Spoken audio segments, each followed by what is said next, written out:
my name is Mariana COF, and I'm going to be talking to you guys about the positive effects of caffeine to your body. So, how many people today, like me, did not get enough sleep and felt like they needed to have the extra kick in the morning? Whether it be an energy drink, a coffee, or anything like that, you ran to your Starbucks in the morning. So, I'm going to talk to you guys about the positive effects that caffeine has on your body. I'm mainly talking about coffee, but hitting other things that have caffeine in them. My 3 supporting facts are going to be that caffeine has positive effects on the body, that caffeine has potential health benefits, and that caffeine helps enhance memory. According to the International Coffee Organization, approximately 1.6 billion cups of coffee are consumed worldwide every day. That's a lot of coffee. My first point is going to be how coffee affects the body in a positive, or caffeine affects the body in a positive way. Caffeine is a natural supplement, meaning that it's made up of 60 different plants, including like coffee beans, or tea leaves, or coconut seeds, or nut seeds.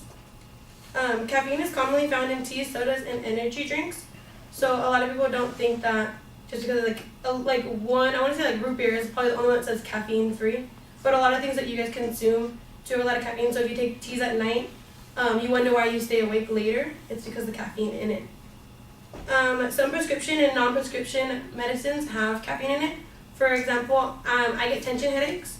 So if I take ibuprofen, it doesn't really help because I fall asleep easily. But if you guys take like Excedrin extra strength, it has like 5 grams of caffeine, or 5 milligrams of caffeine. And yeah, that's a big difference. 5 milligrams of caffeine in it, and it helps relax you and kind of wake you up more so you don't feel drowsy during the day. So if you have a tension headache or a headache during the day, it will help you out.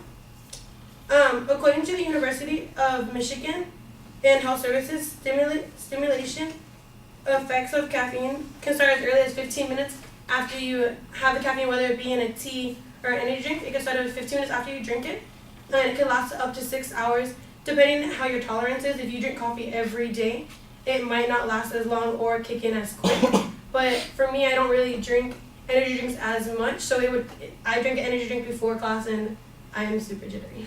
And it kicked in before 15 minutes. So they'll last up to 6 hours. My second point is going to be that caffeine has potential health benefits towards you. The FDA claims that 300 milligrams of caffeine is consumed per person per day in the U.S. So that's around about 2 to 4 cups of coffee each day per person. So I mean, that's on average, not saying that every person is drinking 3 cups of coffee, 2 cups of coffee a day, but we're in college, so I mean, I bet a lot of you do drink energy drinks or have caffeine in your system, so that might be average for our college, but that's what they tested in the world. A lot of studies, as in health benefits, say that if you drink 3 to 4 cups of coffee a day, it helps reduce liver, mouth, and throat cancer. I mean, that's lowering your risk as well. Even if your risk is small, I mean, you always want to lower it. You never want to have to risk having cancer of any sort. So that's always a plus.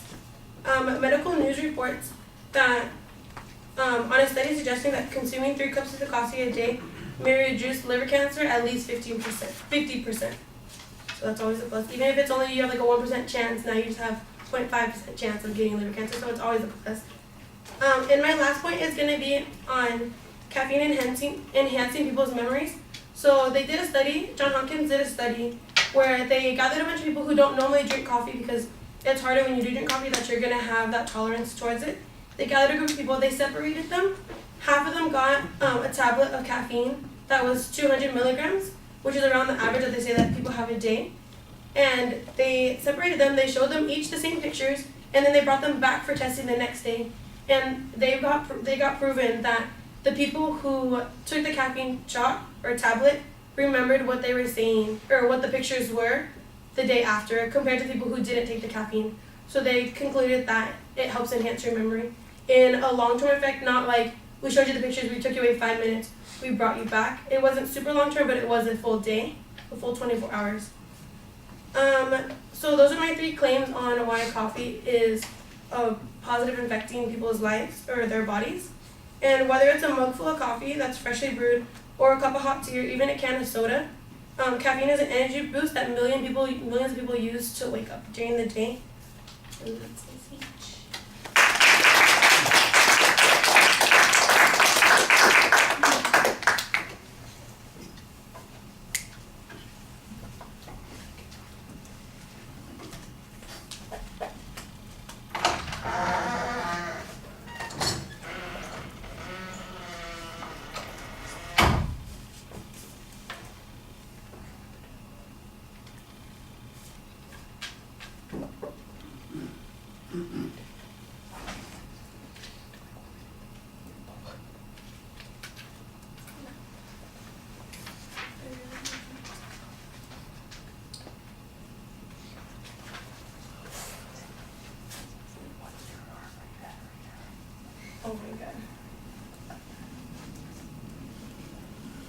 started. It was at 110.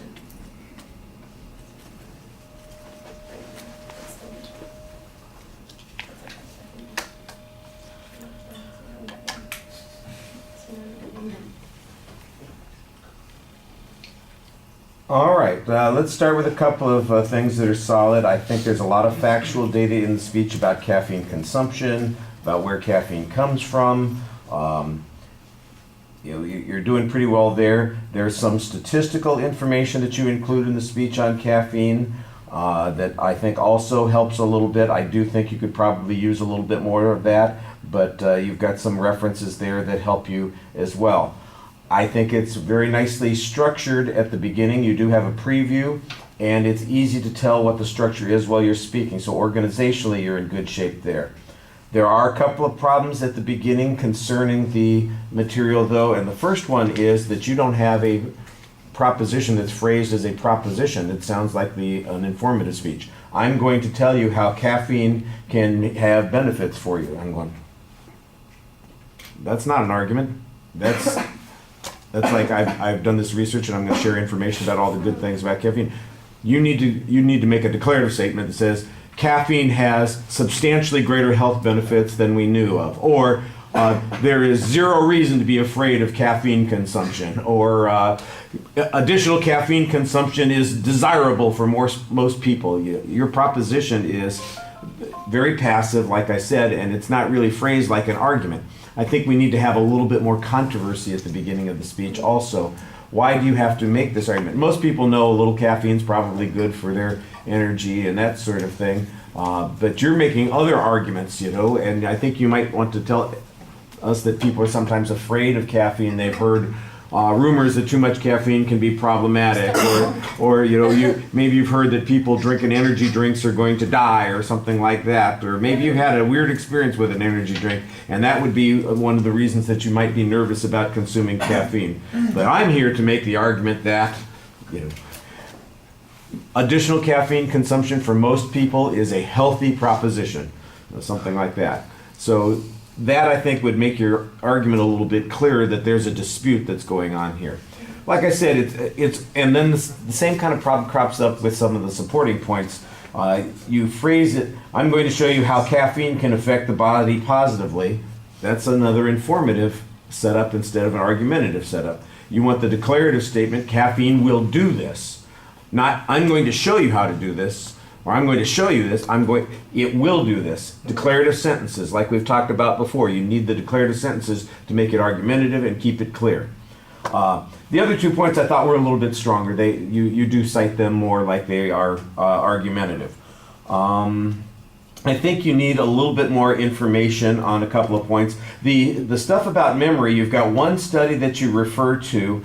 It's not a direct quote. It sounds like you're paraphrasing and summarizing the results there. You do an interesting job describing what the study consists of, but I don't know how significant the results were, how big an impact it had on people's memory. You make it sound like the people who had the caffeine tablet remembered all the pictures, and the people who didn't have the caffeine tablet couldn't remember anything. And I doubt very much that that's the case. So it's better to quote directly from the research than to try and paraphrase it, because then we know that this is what the expert concluded here, as opposed to we're hearing what you're concluding from what the expert is. Now, if I trust you and your understanding of that material, that's fine. But if I don't know whether or not to trust you, it would be better for us to be putting our trust in the authority, and that's why you want to phrase it that way.